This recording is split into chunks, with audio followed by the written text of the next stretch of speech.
From being a teenage asylum seeker from Ethiopia to now one of the most decorated Olympians, the story of Sifan Hassan is an inspirational one. Hassan turned heads after sweeping bronze in 5,000 meter and 10,000 meter events at the Olympics, but her gold medal in the women's marathon made a louder statement. With this gold, she clinched a medal treble at Paris Games, and this was her first gold in the marathon event. After Tokyo's 5,000 meter and 10,000 meter golds, Hassan now has conquered the marathon, making her the first female athlete to win golds in all three categories, all three long-distance events. And she achieved this record in some fashion. Hassan broke the Olympic record by finishing the marathon in less than 2 hours and 23 minutes.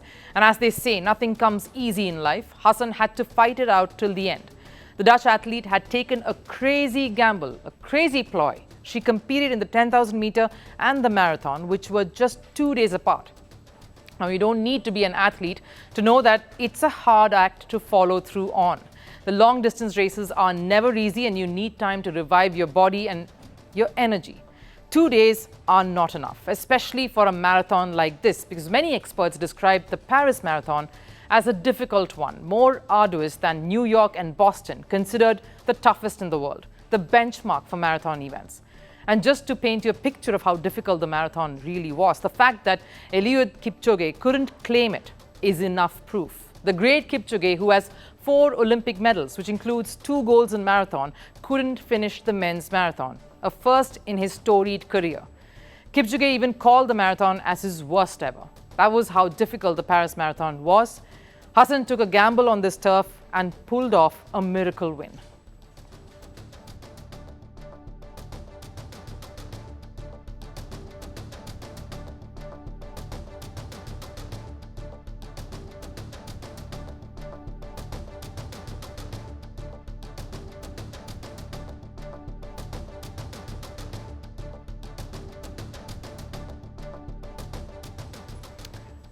She says, what was she thinking? Now, she did it for legacy, of course, for glory, for wanting more than what others felt that she was destined to get.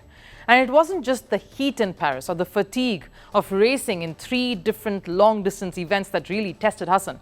The silver medalist, Assefa, elbowed the eventual champion towards the end of the race, pressing her up to the railing and almost derailing her.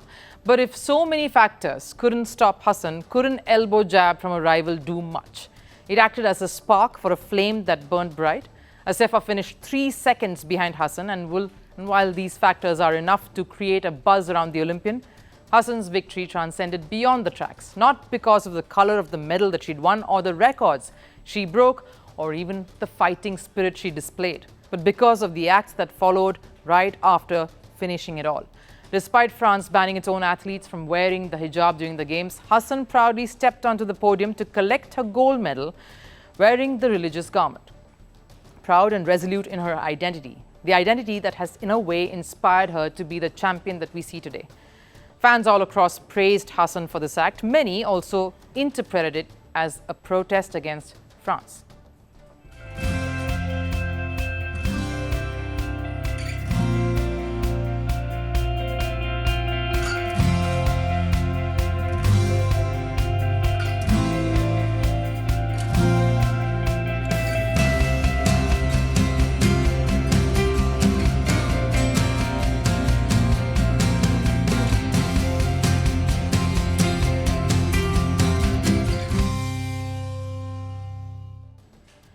Hassan's bold gesture became a powerful act during the Paris Games. She competed without the hijab, but she chose to don one during the medal ceremony to make a point. It's like Hassan was letting France know that a person shouldn't be restricted from following one's own beliefs, whatever they may be. She asserted her right to wear what she felt like in her proudest moment at the Games, and with confidence of an Olympic champion, the hijab posed a fitting tribute to what Hassan stood for. During her refugee phase as a teenager, Hassan called herself a flower that got no sun. And now a 31-year-old Hassan with her 6 Olympic gold medals, yes 6, 2 World Championship golds and a fighting spirit to match it all. She is the sun that is lighting up a polarized world that pushed her to get here. Climate change is on our doorstep. It's time for a revolution to take root.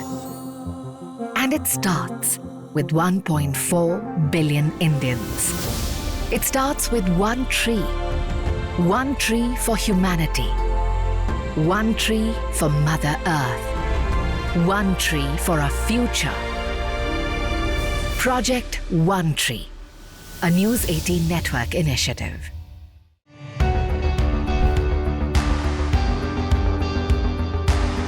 Across continents, one powerful news source.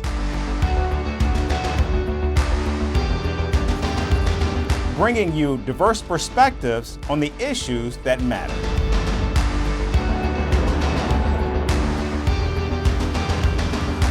We go beyond the boundaries to give you that little extra about every sporting moment.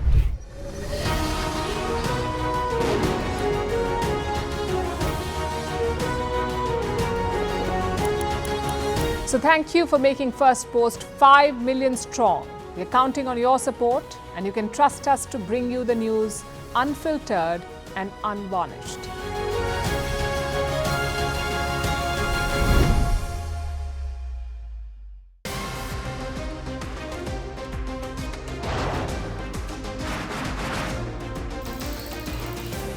On the show today, the T20 World Cup bandwagon has moved across to the West Indies. What can you expect from this? Hello, I'm Alison Green, coming to you from Durban, South Africa.